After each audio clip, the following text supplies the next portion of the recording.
Hello everyone. तो जैसा बताया था कि बोर्ड के इंपॉर्टेंट क्वेश्चंस पे वीडियो लेके आएंगे। तो ये जो क्वेश्चंस इसमें सेक्शन बी के कम से कम इसमें 20 से 25 क्वेश्चन बताएंगे। क्वेश्चन सेक्शन बी के उसी में से आएंगे और हमेशा सेम पैटर्न पे ही पेपर बनना है, ऐसा नहीं कि कभी पैटर्न चेंज हो जा रहा है। ठीक है, आप लोग को लगता है कि पेपर आईआईटी लेवल का आ गया, ऐसा कुछ नहीं है। ठीक है, क्वेश्चन बस ट्रिकी होते हैं, जो आपने पढ़ा है उसी से रिलेटेड क्वेश्चन पूछा जाता है, उसको एक थोड़ा सा ट्रिकी और लॉजिकल क्वेश्चन बना के पूछा जाता है। जैसे कि बोर्ड्स में यंग्स डबल स्लिट एक्सपेरिमेंट का डेरिवेशन नहीं है ना, और बट यहाँ पे क्वेश्चन पूछा गया in Young's double slit experiment the separation between two slit is T and distance of the screen from the slit is 1000 D. ठीक, बोला है कि अगर first minima fall at distance D from the central maximum of, ठीक है, from the central maximum obtain the relation between D and lambda. 2 number में question पूछा गया, तो काफी इजी क्वेश्चन है। हाँ, ये क्वेश्चन लोगों को लग रहा है कि आईआईटी क्वेश्चन आ गया, ट्रिकी क्वेश्चन हो गया, ऐसा कुछ नहीं। देखिए क्वेश्चन कैसे करते हैं। तो ये क्वेश्चन नंबर 19 को इस तरह से कर सकते हैं। क्वेश्चन नंबर 19, ठीक है, पोजीशन ऑफ मिनिमा, मिनिमा मिल रहा है ना, वो क्या दे रखा है, वो दे रखा है डी, है ना। और पोजीशन ऑफ मिनिमा का जो फॉर्मूला होता है, ठीक है, nth का फॉर्मूला क्या होता है, nth का फॉर्मूला होता है, कुछ लोग 2n-1 लिखते हैं, ठीक है, उसको लिख के भी कर सकते हैं। ठीक है, कुछ लोग 2n+1/2 D lambda by 2d, ठीक है, डी लैम्डा बाई 2d, इस तरह से हम लोग करते हैं ना, डी लैम्डा बाई 2d। ये हो गई डार्क की कंडीशन, है ना। तो यहाँ पे फर्स्ट की बात हो रही है, तो n बराबर 1 रख देंगे, n बराबर 1 रख देंगे, तो और अच्छा कैपिटल डी बराबर कितना है, 1000 डी, ठीक, और xn बराबर है d, तो n बराबर 1, तो यहाँ पे जब रख देंगे तो हम लोग को मिलेगा d equal to 3/2 D lambda by 2d। अच्छा, जो ये टर्म इसमें यहाँ लिखा है 2d, ये है सेपरेशन बिटवीन टू स्लिट। जैसे यहाँ स्लिट S1 थी, ये स्लिट S2 थी, इनके बीच का सेपरेशन होता है 2d, ठीक है। तो अच्छा, यहाँ पे d ले रखे हैं, मतलब जो सेपरेशन बिटवीन टू स्लिट, यहाँ पे क्वेश्चन में d गिवन है, तो हम यहाँ पे 2d की जगह पे सिर्फ सिंपली d लिख लेते हैं। कुछ टेक्स्ट बुक में 2d यूज किया जाता है, इसलिए तो मैंने यहाँ पे 2d लिख दिया था, ठीक है। तो ऐसे क्वेश्चन में d गिवन है, तो मैं यहाँ पे d ही लिख दे रहा हूँ, ठीक है। तो ये हो गया d। अब कैपिटल D कितना है, 1000 है ना, तो यहाँ पे ये हो जाएगा d equal to 3/2 1000 d lambda by d, है ना। डी से डी कैंसिल हो गया, तो अब आप यहाँ से देखिए, ये 2 से ये हो जाएगा 500 और ये हो जाएगा 5 1500, तो यहाँ पे हमें जो मिलेगा आंसर वो हो जाएगा डी इजकल टू 1500 लैम्डा, ये हो जाएगा इसका आंसर, है ना। अब दूसरा क्वेश्चन देखते हैं। क्वेश्चन नंबर जो 28 में कह रहा है कि draw the energy band diagram for N type and P type semiconductor at T बराबर T is greater than 0 kelvin. ठीक है, एनर्जी बैंड डायग्राम बनाना है, एन टाइप का बनाना है और पी टाइप का बनाना है, ठीक है, जो कि टेम्परेचर ग्रेटर देन 0 केल्विन से है। ठीक है, तो देखो इस क्वेश्चन को कैसे करेंगे। क्वेश्चन नंबर 20, हम लोग क्या करेंगे, यहाँ पे पहले एक एनर्जी डायग्राम बना लेंगे, ठीक। तो ये हो जाएगा वैलेंस सेल और ये हो जाएगा कंडक्शन सेल, कंडक्शन बैंड, ठीक। बेसिकली जब टेम्परेचर ग्रेटर 0 केल्विन है, तो सारे के सारे इलेक्ट्रॉन जो होते हैं वो कंडक्शन बैंड में, वैलेंस बैंड में होते हैं। ये वैलेंस बैंड है, ये कंडक्शन बैंड है, ठीक है, सारे के सारे इलेक्ट्रॉन।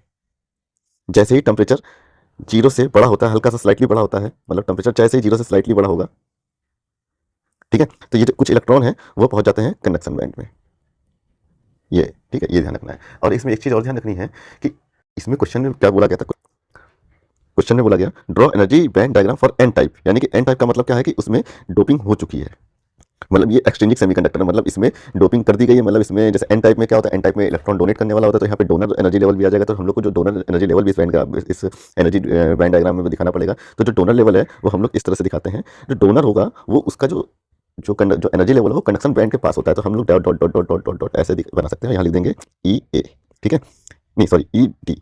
ई डी क्या बताता है, energy level of donor atom, ठीक। ये बना दिया हमने एन टाइप के लिए।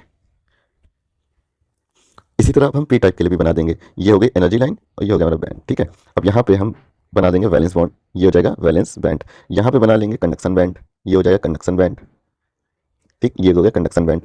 अच्छा, जब टेम्परेचर कितना है, 0 केल्विन, टेम्परेचर जब है 0 केल्विन, टेम्परेचर जब 0 केल्विन है, तो सारे के सारे इलेक्ट्रॉन यहाँ पे होंगे वैलेंस बॉन्ड में, ठीक है।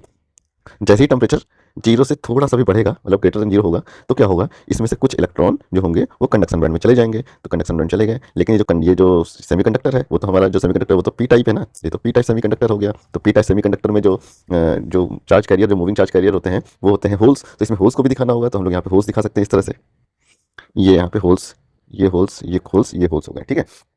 अब ये पी टाइप सेमीकंडक्टर मतलब कोई इंट्रिंसिक सेमीकंडक्टर था, उसमें डोपिंग करी गई है, तो पी टाइप बना है। पी टाइप कब बनता है, जब उसमें एक्सेप्टर एनर्जी, एक्सेप्टर एटम आता है जो एक्सेप्ट कर लेता है दूसरों के इलेक्ट्रॉन, है ना। तो जो एक्सेप्टर एटम होगा उसका जो एनर्जी लेवल होता है वो पी टाइप में वो वैलेंस बैंड के पास होता है। तो इस तरह से इसका ये वैलेंस बैंड के पास इस तरह से हम लोग बना देंगे, ठीक है। और यहाँ लिख देंगे energy level of acceptor atom E A, ठीक। अब होगा क्या कि यहाँ से जो कुछ होल्स बन गए, इसका मतलब क्या है कि जो इलेक्ट्रॉन थे वो कहाँ चले गए, वो आगे एक्सेप्टर लेवल में। यहाँ पे इलेक्ट्रॉन्स आज आते जाएंगे, एक और इलेक्ट्रॉन जैसे यहाँ आया तो एक यहाँ पे होल क्रिएट हो जाएगा, एक और इलेक्ट्रॉन आया तो एक और होल क्रिएट हो जाएगा, और एक आध आइटम जो एक और इलेक्ट्रॉन होंगे जो कंडक्शन बैंड में चले जाएंगे। तो इस तरह से एनर्जी बैंड डायग्राम बनाएंगे एन टाइप और पी टाइप का। हाँ, क्वेश्चन नंबर 21 देखते हैं। क्वेश्चन नंबर 21 जो है उसमें कह रहे हैं कि answer the following giving reason. पहला है इसमें कह रहे हैं कि a PN junction diode is damaged by strong current. क्यों पीएन जंक्शन डायोड होता है स्ट्रॉन्ग करंट की वजह से क्यों डैमेज हो जाता है? जब स्ट्रॉन्ग करंट इसमें फ्लो होगी, जब करंट इसमें बढ़ जाएगी, है ना, तो उससे क्या होगा, आई स्क्वायर आर टी एक फॉर्मूला होता है जिससे क्या होता है, हीट क्रिएट हो जाएगी, हीट बढ़ जाएगी, हीट बढ़ जाएगी तो number of covalent bond break हो जाएंगे, है ना। नंबर ऑफ कोवैलेंट जो बॉन्ड होंगे ज़्यादा ब्रेक होंगे, ज़्यादा कैरियर बढ़ जाएगा, इससे हमारी डिवाइस होती है वो हीट अप हो जाती है, डिवाइस डैमेज हो जाती है। इसलिए जो है करंट जब इंजेक्शन बढ़ जाती है तो डिवाइस को हीट की वजह से डिवाइस डैमेज होने का खतरा रहता है। ये हो गया ठीक, क्योंकि इसमें कोवैलेंट बॉन्ड बढ़ जाते हैं, number of covalent bond, breaking of number of covalent bond वो बढ़ जाते हैं। सेकंड कह रहे हैं कि impurity are added in intrinsic semiconductor. ये एक्सप्लेन करना है क्यों। देखिए जो एक्सट्रिंसिक सेमीकंडक्टर होता है उसमें नंबर ऑफ चार्ज कैरियर जो होते हैं रूम टेम्परेचर पे, ठीक है, वो बहुत कम होते हैं, वो वेरी लेस, ठीक है। नॉट सुटेबल फॉर कंडक्शन, अब इस एक्सट्रिंसिक सेमीकंडक्टर कुछ इंप्योरिटी मिला देंगे, ठीक है। अगर उसमें एक्सेप्टर आइटम मिला देते हैं तो बन जाता है पी टाइप, जैसे एल्यूमिनियम हो गया, ठीक है। अब अगर सिलिकॉन में डोनर आइटम मिला देंगे, ठीक है, डोनर आइटम मिला देंगे तो क्या बन जाएगा, वो बन जाएगा एन टाइप, ठीक है। इससे अगर पी टाइप बन जाता है तो होल्स हो जाते हैं, पॉजिटिव चार्ज कैरियर जो उसमें बढ़ जाते हैं। अगर एन टाइप सेमीकंडक्टर बन जाता है तो इलेक्ट्रॉन होते हैं इसमें नेगेटिव चार्ज कैरियर वो बढ़ जाते हैं, जिससे जो डिवाइस, जिससे इन सेमीकंडक्टर से कोई भी डिवाइस बना सकते हैं क्योंकि उसमें कंडक्टिविटी बढ़ जाती है, ठीक है। ये रीजन होता है इसमें इंप्योरिटी मिलाने का। अच्छा, जैसे अभी क्वेश्चन नंबर 22 इसमें कह रहे हैं how are infrared waves produce, why are these waves refer to as heat waves, give any two use of infrared waves, ठीक है। ये भी काफी सिंपल क्वेश्चन है। अब जो इसमें ऑप्शन बी में जो दे रखा है, चॉइस में दे रखा है कि हाउ आर एक्सरे प्रोड्यूस। अब ये मत सोचना कि ये क्वेश्चन आउट ऑफ सिलेबस है, इलेक्ट्रो ईएम वेव चैप्टर आपके पास है ना, ईएम वेव चैप्टर से पूछा गया जिसमें स्पेक्ट्रम है, X ray, gamma ray, UV ray, visible ray, infrared ray, radio rays, microwaves, है ना, तो उसी चैप्टर से पूछा गया। सिंपल पूछा गया कि एक्सरे प्रोड्यूस कैसे होती है और दो यूज इसके लिखने हैं, ठीक है। तो दोनों ही क्वेश्चन काफी ईजी हैं, इनका आंसर क्या होगा देख लेते हैं। ये क्वेश्चन काफी इंफ्रारेड वेव प्रोड्यूस, ठीक है, ट्रिकी क्वेश्चन है, हल्की फुल्की इन्फॉर्मेशन है, तब भी आप लिख सकते हैं। कैसे लिखेंगे, ये है क्वेश्चन नंबर 22, है ना, 22 में लिख सकते हैं हम लोग IR waves, infrared waves are produced by hot object या hot body।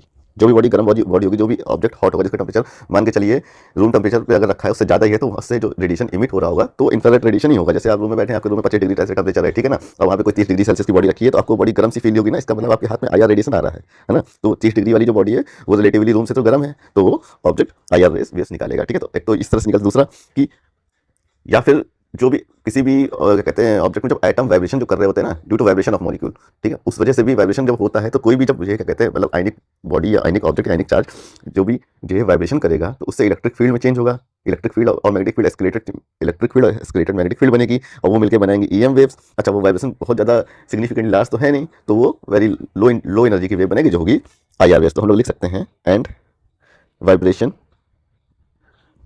ऑफ मॉलिक्यूल, ठीक, वाइब्रेशन ऑफ मॉलिक्यूल की वजह से भी IR वेव प्रोड्यूस हो जाती हैं। तो ये हो गया इसका आंसर। एक नंबर का अगर पूछा रहा है तो ये लिख सकते हैं।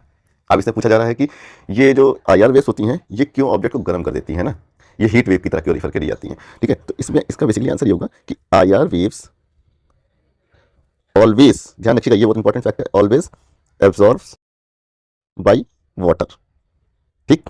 वाटर जो होते हैं, वाटर मतलब जिन जिन बॉडी में वाटर होता है या फिर वाटर, वो IR वेव को एब्जॉर्ब कर लेता है और and get heat up, heat हो जाता है, ठीक है। अब देखिए इस हमारे पृथ्वी पे जितनी भी चीजें हैं उन सब में वाटर है। आपके जो आसपास कोई भी प्लास्टिक पड़ी है, ठीक है, इट ऑल्सो कंटेन वाटर। हमारी बॉडी भी वाटर से कंटेन है, ठीक है, आर बॉडी वो भी वाटर है, उसमें भी वाटर है। आप कोई क्या कहते हैं फ्रूट फल या कोई भी रैपर या फिर कोई भी कागज, ठीक है, कुछ भी उठा के देख, हर बॉडी में H2O है, ठीक है। वो आपको अलग बात है कि आपको देखने में सूखी लग रही है, लेकिन अगर उसमें अगर मॉलिक्यूलर लेवल पे जाएंगे तो ऑल बॉडी कंटेन वाटर, ठीक। अब वो वाटर उसमें है तो जब भी उसमें IR वेव्स पड़ेंगी, वो वेव्स पड़ेंगी, वो एब्जॉर्ब हो जाएंगे और बॉडी हीट अप हो जाएगी, सिंपल सी बात है। अगर किसी भी ऑब्जेक्ट से पूरा डिहाइड्रेट कर जैसे वाटर पूरा निकाल दे तो बॉडी गर्म नहीं होगी। जैसे आप कोई लकड़ी लीजिए, इसको आप जला दीजिए, उस जलाने के बाद जब ये पूरी जल जाएगी तो यहाँ पे हमें जो पाउडर मिलेगा राख, आप इसको राख को हीट करके देखिए, गर्म करके देखिए, गर्म नहीं होगी। क्यों? क्योंकि ये पूरी तरह से ड्राई हो चुकी है, सूख चुकी है, ठीक है। तो ये पूरी तरह से ड्राई हो चुकी है, तो ये गर्म नहीं होगी, ठीक है, क्योंकि अब ये IR वेव्स को एब्जॉर्ब नहीं कर सकती। IR वेव को बेसिकली एब्जॉर्ब करने का काम करते हैं वाटर मॉलिक्यूल जो होते हैं H2O, है ना, H2O ये होता है ना, ऐसे इसका स्ट्रक्चर बना सकते हैं H2O, है ना। तो ये जब IR वेव्स को एब्जॉर्ब करते हैं तो ये जो मॉलिक्यूल ऐसे वाइब्रेट कर रहे होते हैं, H आइटम ऐसे वाइब्रेट करते हैं, वाइब्रेशन बढ़ जाता है, तो ठीक है। और ये क्योंकि इन्होंने IR वेव को एब्जॉर्ब कर लिया है। तो वैसे भी आपको बताते हैं कि IR वेव्स जो होते हैं कैसे बनती है, वाइब्रेशन ऑफ मॉलिक्यूल से बनते हैं, या फिर कोई मॉलिक्यूल अगर अपने आप में वो ऐसे वाइब्रेट करा तो वो भी यहाँ से IR वेव निकालेगा, ठीक है। तो ये हो गया इसका आंसर। इसमें दूसरा पार्ट जो पूछ रहे थे और करके क्वेश्चन गिवन था कि एक्सरे कैसे प्रोड्यूस होती हैं, ठीक है। तो एक्सरे कैसे प्रोड्यूस होती है, आप जानते हैं जब भी कोई हैवी मेटल पर कोई भी फास्ट मूविंग इलेक्ट्रॉन स्ट्राइक करता है तो एक्सरे क्रिएट हो जाती है। तो हम लोग लिख सकते हैं यहाँ पे when fast moving electron strikes on heavy metal, जैसे एग्जांपल ले लेते हैं मोलिब्डेनियम या फिर टंगस्टन, ठीक है, strike on heavy metals like tungsten, tungsten X ray produce, ठीक है, एक्सरे प्रोड्यूस्ड। अब एक्सरे प्रोड्यूस, अच्छा इसमें सेकंड जो पूछा गया था एक्सरे का क्या यूज हो सकता है, तो एक्सरे का आप लोग जानते हैं कि मेडिसिन में यूज होता है, in medicine to diagnose several diseases, in medicine. कैसे आप जानते हैं एक्सरे कराते हैं हम लोग, अपने हाथ का एक्सरे करते हैं जब हाथ की हड्डी टूट जाती है, फ्रैक्चर हो जाता है, ठीक है, तो हम लोग लिख सकते हैं in medicine as a diagnostic tool, as a diagnostic tools, ठीक है।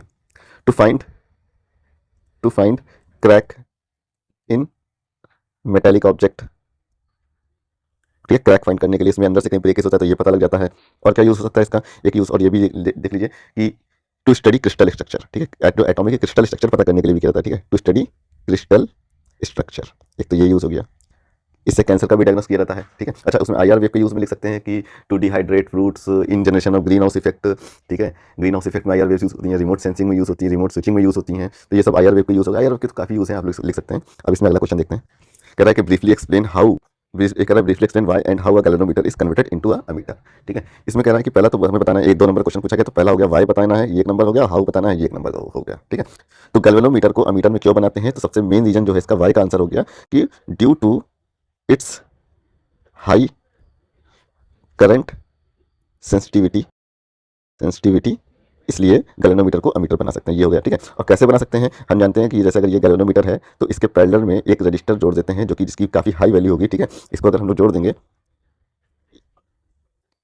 ये जो यहाँ पे संट है, अच्छा ये संट की जो वैल्यू होगी बहुत लार्ज नहीं होगी, गैल्वेनोमीटर का जो रेजिस्टेंस होता है उससे तो कम होगा, मतलब रेजिस्टेंस ऑफ गैल्वेनोमीटर वो ज्यादा होगा, संट का बहुत कम होगा, ये ध्यान रखना है। संट का रेजिस्टेंस बहुत कम होता है, क्योंकि रेजिस्टेंस कम होगा तो सारी करंट यहीं से निकल जाएगी और गैल्वेनोमीटर बता देगा कि यहाँ से कितनी गई है, ठीक है। इसलिए गैल्वेनोमीटर का रेजिस्टेंस बहुत हाई रखते हैं, जिससे यहाँ पे लगभग करंट IG जो जाए वो लगभग 0 पॉइंट समथिंग जाए, 0 के इक्विवेलेंट करंट जाए, ठीक है, मतलब सारी करंट का कोई भी लॉस ना, सारी करंट ऊपर से निकल जाए संट से। संट जो होता है वो लो रखा जाता है, ठीक है, वो संट लो रखा जाता है। तो अगर हम पैरेलल में एक लो रेजिस्टेंस वैल्यू का कोई रेजिस्टेंस लगा देंगे जिसको संट बोलते हैं, तो हमारा गैल्वेनोमीटर जो होगा कन्वर्ट हो जाएगा किसमें, एमीटर में, ठीक है। इससे रिलेटेड न्यूमेरिकल तो अगर जैसे ये क्वेश्चन पूछ लेगा तो मान के चलिए 100%, ये अगर नहीं पूछ रहा था तो इससे रिलेटेड न्यूमेरिकल जरूर आएगा, इसकी प्रैक्टिस कर लीजिएगा।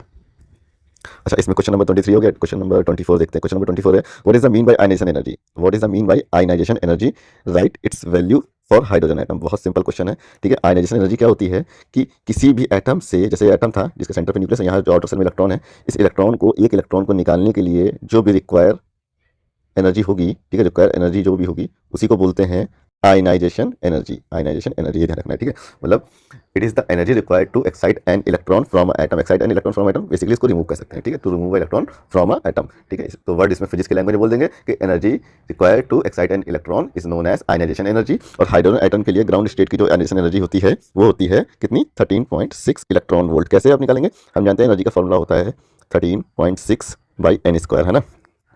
अब ग्राउंड स्टेट मतलब होता है कि पहली जो हाइड्रोजन एटम की जो पहली स्टेट है उसमें, मतलब पहली जो ऑर्बिटल है उसमें, मतलब n = 1, n = 1 में जो इलेक्ट्रॉन है ये होती है माइनस, ठीक है, n = 1 में जो इलेक्ट्रॉन है उसकी एनर्जी 13 माइनस का 13.6 इलेक्ट्रॉन वोल्ट है। इतनी ही एनर्जी अगर इस इलेक्ट्रॉन को मिल जाए तो ये यहाँ ये जो ग्राउंड स्टेट है छोड़ के चला जाएगा, है ना। तो n बराबर पहले 1 कर देते हैं तो ये हो जाएगा माइनस का 13.6 इलेक्ट्रॉन वोल्ट। अब इतनी ही एनर्जी उस इलेक्ट्रॉन को दे दिया तो वो छोड़ के चला जाएगा हाइड्रोजन एटम को, तो यानी कि प्लस का 13.6 हो गई, ठीक है। तो ये हो गया ionization energy of hydrogen atom at in ground state. Define the term mass defect. Mass defect क्या होता है, डेल्टा m बराबर होता है mass of individual nucleons minus actual mass of atom, ठीक है, ये होता है। यानी कि मास डिफेक्ट को हम लोग इस तरह से बता सकते हैं, जैसे डेल्टा m एक हीलियम न्यूक्लियाई है, ठीक है, हीलियम न्यूक्लियाई है, इसका मास होगा 4.001 समथिंग कुछ होगा AMU में, ठीक, ये हो सकता है। तो हम इसका मास ऑफ इंडिविजुअल न्यूक्लियॉन्स, इसके अंदर कितने हैं, 2 प्रोटॉन है 2 न्यूट्रॉन है ना, तो हम लिख देंगे 2 प्रोटॉन का मास प्लस 2 न्यूट्रॉन का मास माइनस हीलियम न्यूक्लियाई का मास, ठीक है, इसी को बोलते हैं मास डिफेक्ट।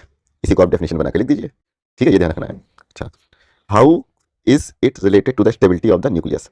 देखो जितना ज़्यादा, देखो ये मास डिफेक्ट पहले देखिए, जब हीलियम न्यूक्लियाई नहीं बना था तो मास डिफेक्ट, तब मास कुछ ये था, और बनने के बाद मास ये हो गया, तो मास में थोड़ा सा डिफेक्ट हुआ, मतलब थोड़ी सी कमी आई होती है, लगभग 0.001 समथिंग कमी आई, तो ये मास कहाँ गया, ये मास कन्वर्ट हो गया एनर्जी में, और वो एनर्जी कहाँ गई, वो एनर्जी जो इंडिविजुअल न्यूक्लियंस थे चार, तो इनको आपस में बांध के रखने में यूज़ हो रही है ना।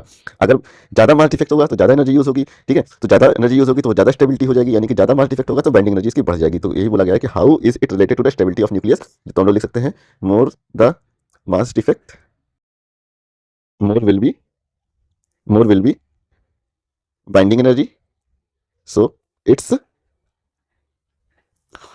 लिख सकते हैं it will be more stable, ठीक है।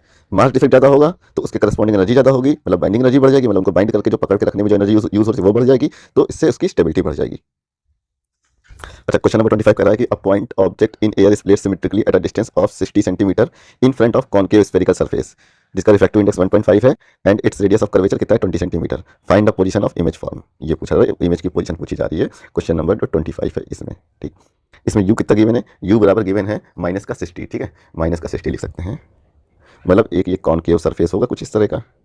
इस कॉनकेव सरफेस का डेरिवेशन बहुत इंपॉर्टेंट है, जो कि मैंने शॉर्ट्स में डाल दिया है, इसका वीडियो भी बना दिया हूँ, उसमें इसका पूरा इजी तरह से कैसे इसका सोल्यूशन है वो लिख दिया हूँ, ठीक है। तो यहाँ पे कहीं ऑब्जेक्ट 60 पे रखा होगा, इस जगह पे ऑब्जेक्ट रखा होगा, इसकी इमेज कहीं बन रही होगी यहाँ पे, ठीक है। तो वही पूछा था इमेज कहाँ पे बनेगी, ये हो गया इसका सेंटर, ठीक है। रेडियस यानी कि रेडियस ऑफ कर्वेचर आर को हम लोग ले सकते हैं r इक्वल टू प्लस का 20 सेंटीमीटर, ठीक। रिफ्रैक्टिव इंडेक्स कितना गिवन है, रिफ्रैक्टिव इंडेक्स 1.5 गिवन है। रे जा रही है कहाँ से, रेयर टू डेंसर ना, रेयर टू डेंसर का फॉर्मूला क्या होता है, फॉर्मूला होता है इसका μ2 बाई इमेज की डिस्टेंस जो कि है v माइनस का μ1 बाई ऑब्जेक्ट की डिस्टेंस जो कि u, μ2 माइनस μ1 बाई r। μ1 क्या है, ये रेयर मीडियम जो कि एयर है, और μ1 का मतलब होता है रिफ्रैक्टिव इंडेक्स 1, एयर का रिफ्रैक्टिव इंडेक्स 1 होता है ना। तो अब सबकी वैल्यू रख देते हैं यहाँ पे, तो सबकी वैल्यू जब रख देंगे तो u2 का मतलब हो गया 1.5, v का मतलब पता नहीं, ये निकालना है, माइनस u1 1, और u जो है वो 60 है ना माइनस का, तो माइनस का 60 रख देंगे, माइनस माइनस प्लस हो जाएगा, ये हो जाएगा 1.5 माइनस 1, ये हो जाएगा 20। जब इसको सॉल्व करेंगे तो यहाँ से v इक्वल टू आ जाएगा 36 सेंटीमीटर, ठीक, ये ध्यान रखना है। अच्छा, अगर ये ऑब्जेक्ट में मतलब ये जो यहाँ पे मीडियम था ये कॉन्वेक्स लिया है, अगर ये कॉनकेव होता इस तरह से अगर बनता है ना, तो इसमें r जो होता वो r हो जाता माइनस का, मतलब यहाँ पे आ जाता माइनस का, तो v का जो आंसर निकलता वो होता 36, ठीक है, v होता 36। जैसे इस क्वेश्चन में जो यहाँ पे स्फेरिकल मीडियम यूज़ किया गया है वो कॉनकेव है, ये कॉनकेव है ना, कॉनकेव है, तो यहाँ पे जो r हो जाएगा वो माइनस का हो जाएगा, r हो जाएगा माइनस का, और आंसर हो जाएगा माइनस का 36, ठीक है, ये ध्यान रखना है। तो इसमें क्वेश्चन अभी और है, बहुत सारे क्वेश्चन है सेक्शन बी के, लगभग 10-15 क्वेश्चन और है। अगर वो सारे क्वेश्चन बता देंगे तो सेक्शन बी का क्वेश्चन पूरा का पूरा पेपर वहीं से ही बनेगा, सेम क्वेश्चन लगभग बनते हैं, क्योंकि क्वेश्चन तो आके सिलेबस से ही बनना है और वो सिलेबस कवर है इसमें, ठीक है। तो अगर ये वीडियो में रिस्पॉन्स अच्छा मिला तो इस सेक्शन बी के और क्वेश्चन डाल देंगे, और सेक्शन सी, सेक्शन डी, इस तरह से पूरा फिजिक्स का पेपर मैं इसी चैनल पर आउट कर देंगे।